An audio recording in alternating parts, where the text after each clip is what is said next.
నియోజకవర్గంలో 42వ వార్డులో 42వ ward corporator శ్రీమతి ఆళ్ళ లీలావతి శ్రీనివాస్ గారి ఆధ్వర్యంలో 98,77,000 సంబంధించి సీసీ రోడ్స్ కాలువలు పునర్నిర్మాణానికి సంబంధించి ఈరోజు శంకుస్థాపన చేయడం జరిగింది.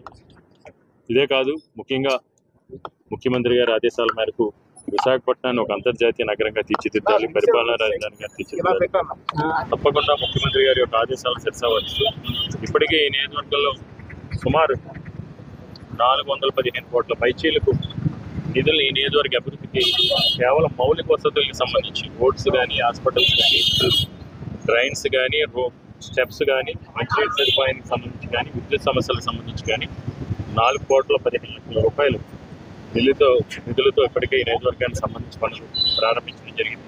అంతేకాకుండా ఇంకొక 34,76,00,000 రూపాయలు పోర్ట్ ఫండ్స్తో, ఒక 12.5 కోట్ల రూపాయలు జీవీఎంసీ ఫండ్స్తో ఈ 27వ తారీఖులో ఈ పనులన్నీ కూడా ప్రారంభించడం జరిగింది.